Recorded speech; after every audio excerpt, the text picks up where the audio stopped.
Middle east ഒരു മഹാവിപത്തിന്റെ വക്കിലാണ്. ഒരു വശത്ത് ഇറാന്റെ മിസൈലുകൾ ഇസ്രയേൽ പാർലമെന്റിനെ വിറപ്പിക്കുന്നു. മറുവശത്ത് സൗദിയിലെ അമേരിക്കൻ ചാരതാവളങ്ങൾ ഖമേനിയുടെ ഡ്രോണുകൾ തകർക്കുന്നു. എന്നാൽ ഇതിനേക്കാൾ ഗൗരവമേറിയ വാർത്ത വരുന്നത് വാഷിംഗ്ടണിൽ നിന്നാണ്. ഡൊണാൾഡ് ട്രംപിന്റെ യുദ്ധതന്ത്രം പരാജയമാണെന്നും ലോകം ഒരു വലിയ ഊർജ പ്രതിസന്ധിയിലേക്ക് നീങ്ങുകയാണെന്നും മുൻ CIA ഡയറക്ടർ ലിയോൺ പനേറ്റ തുറന്നടിച്ചിരിക്കുന്നു. ട്രംപിന് ഈ യുദ്ധത്തിൽ നിന്ന് പുറത്തു കടക്കാൻ പ്ലാനില്ലെന്ന വിമർശനം അമേരിക്കയെ പിടിച്ചുലയ്ക്കുകയാണ്. അതിന്റെ കാരണങ്ങളിലേക്ക് നോക്കാം. ഇറാൻ വിക്ഷേപിച്ച മിസൈലുകൾ ഇസ്രയേലിന്റെ ഹൃദയഭാഗമായ ജെറുസലേമിലെത്തി എന്നതും നെസറ്റ് സമ്മേളനം തടസ്സപ്പെട്ടതും ചെറിയ കാര്യമല്ല.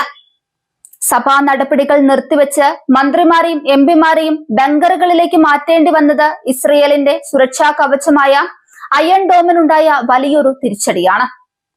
ട്രംപ് സമാധാന ചർച്ചകളെ കുറിച്ച് സംസാരിച്ചതിന് തൊട്ടു പിന്നാലെയാണ് ഈ ആക്രമണം ഉണ്ടായത് എന്നത് ശ്രദ്ധേയമാണ്. ഇസ്രയേലിനെ സംബന്ധിച്ചിടത്തോളം ഇത് വെറുമൊരു ഭീഷണിയല്ല, തങ്ങളുടെ പരമാധികാരത്തിന് നേരെയുള്ള കടന്നുകയറ്റമാണ്. ജെറുസലേമിന് പിന്നാലെ ഇറാൻ ലക്ഷ്യം വെച്ചത് സൗദി അറേബ്യയിലെ അമേരിക്കൻ ചാരവിമാനങ്ങളുടെ താവളമാണ്. ഖമേനിയുടെ നേരിട്ടുള്ള മേൽനോട്ടത്തിലുള്ള IRGC സൈന്യം തങ്ങളുടെ ഏറ്റവും പുതിയ ഡ്രോണുകൾ ഉപയോഗിച്ചാണ് ആക്രമണം നടത്തിയത്. അമേരിക്കയുടെ നിരീക്ഷണ കണ്ണുകളെ തകർക്കുന്നതിലൂടെ മേഖലയിലെ സൈനിക മുൻതൂക്കം ഇല്ലാതാക്കുകയാണ് ഇറാന്റെ ലക്ഷ്യം. റഡാറുകളെ വെട്ടിച്ച് ഈ ഡ്രോണുകൾ ലക്ഷ്യസ്ഥാനത്തെത്തിയത് അമേരിക്കൻ പ്രതിരോധ സംവിധാനങ്ങളുടെ പോരായ്മയാണ് തുറന്നു കാട്ടുന്നത്. ഇതിനിടയിലാണ് അമേരിക്കയ്ക്കുള്ളിൽ നിന്ന് തന്നെ ട്രംപിനെതിരെ കലാപമുയരുന്നത്.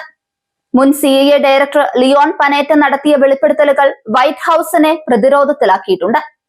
ട്രംപിന് ഒരു വ്യക്തമായ എക്സിറ്റ് പ്ലാൻ ഇല്ലെന്നാണ് പനേറ്റയുടെ പ്രധാന വിമർശനം. യുദ്ധം തുടങ്ങാൻ എളുപ്പമാണ്, എന്നാൽ അത് അവസാനിപ്പിക്കാൻ ട്രംപിന് അറിയില്ല. ഈ പോരാട്ടം ഒരു വലിയ ഊർജ പ്രതിസന്ധിയിലേക്കും ആഗോള സാമ്പത്തിക തകർച്ചയിലേക്കും നയിക്കുമെന്ന് അദ്ദേഹം മുന്നറിയിപ്പ് നൽകുന്നു. സഖ്യകക്ഷികളെ കൈകാര്യം ചെയ്യുന്നതിൽ ട്രംപിന് വന്ന വീഴ്ച അമേരിക്കയെ ലോകവേദിയിൽ ഒറ്റപ്പെടുത്തിയേക്കാം. ലോകത്തെ എണ്ണക്കടത്തിന്റെ 20% നടക്കുന്നത് ഹോർമുസ് കടലിടുക്കിലൂടെയാണ്. ഈ മേഖലയിൽ യുദ്ധം മുറുകിയാൽ എണ്ണവില കുതിച്ചുയരും. ഇന്ത്യയുൾപ്പെടെയുള്ള രാജ്യങ്ങളുടെ സമ്പദ് വ്യവസ്ഥയെ ഇത് തകർക്കും. ട്രംപിന്റെ തെറ്റായ കണക്കുകൂട്ടലുകൾ മൂലം ലോകം ഒരു വലിയ പട്ടിണിയിലേക്കും പണപ്പെരുപ്പത്തിലേക്കും നീങ്ങാൻ സാധ്യതയുണ്ടെന്നാണ് പനേറ്റയുടെ നിരീക്ഷണം.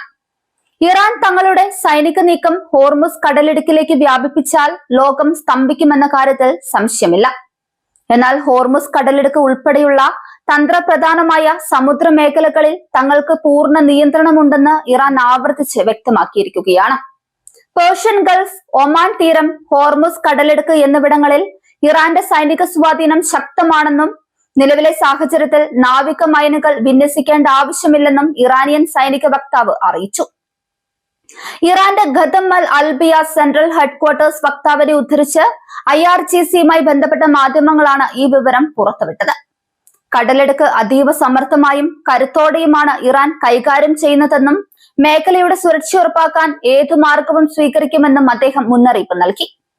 അയൽ രാജ്യങ്ങൾക്കല്ലാതെ പുറത്തു നിന്നുള്ള ശക്തികൾക്ക് ഈ വിഷയത്തിൽ ഇടപെടാൻ അവകാശമില്ലെന്നും വക്താവ് പറഞ്ഞിട്ടുണ്ട്. ലോകം ഇന്നുവരെ കണ്ടിട്ടുള്ളതിൽ വെച്ച് ഏറ്റവും വലിയ ഉപരോധങ്ങളെയും സൈനിക വെല്ലുവിളികളെയും അതിജീവിച്ച് പശ്ചിമേഷ്യയിൽ തങ്ങളുടെ അപ്രമാദിത്വം ഉറപ്പിക്കുകയാണ് ഇറാൻ.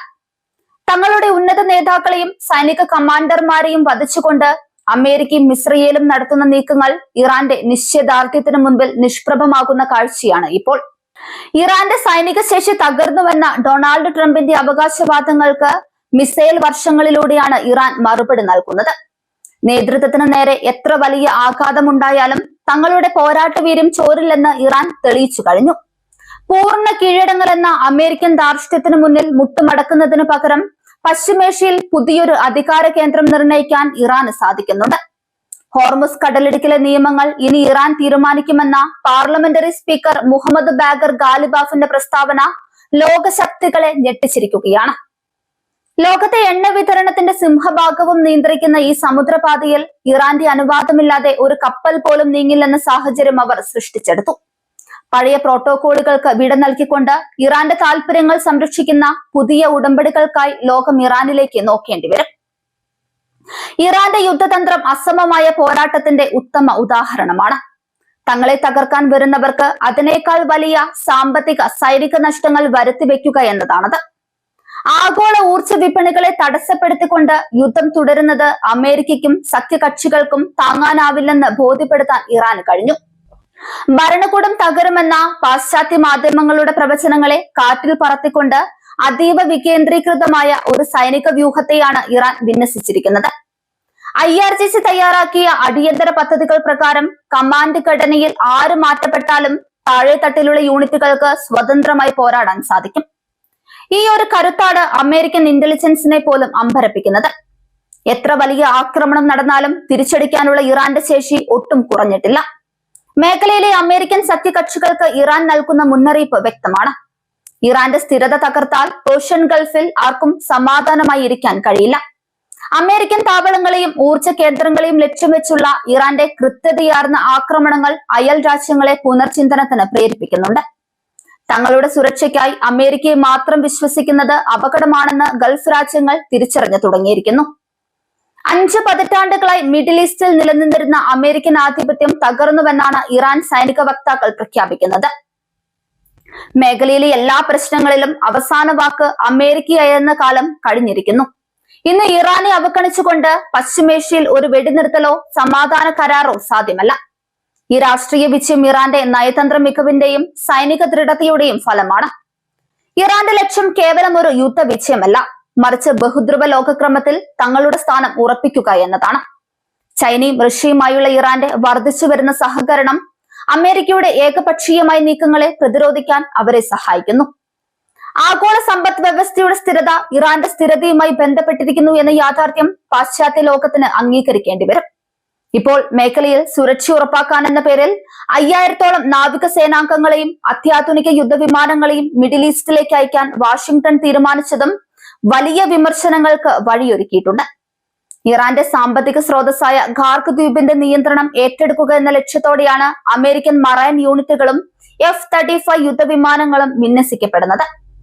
വാഷിംഗ്ടൺ പോസ്റ്റ് പുറത്തുവിട്ട റിപ്പോർട്ടുകൾ പ്രകാരം ഇറാന്റെ എണ്ണ വരുമാനം തടയുന്നതിനൊപ്പം തന്ത്രപ്രധാനമായ കപ്പൽ പാതകൾ തുറന്നിടുക എന്നതും ഈ ദൗത്യത്തിന്റെ പ്രധാന ലക്ഷ്യമാണ്. എന്നാൽ ട്രംപിന്റെ ബാക്ക് ചാനൽ ചർച്ചകൾ വെറും പുകമറയാണെന്ന് അമേരിക്കൻ ഉദ്യോഗസ്ഥർ തന്നെ സമ്മതിച്ചു കഴിഞ്ഞു. സ്വന്തം രാജ്യത്തെ രഹസ്യാന്വേഷണ ഉദ്യോഗസ്ഥർ പോലും തള്ളിപ്പറയുന്ന ഒരു നയവുമായി ട്രംപ് മുന്നോട്ട് പോകുമ്പോൾ നഷ്ടം ലോകത്തിനാണ്.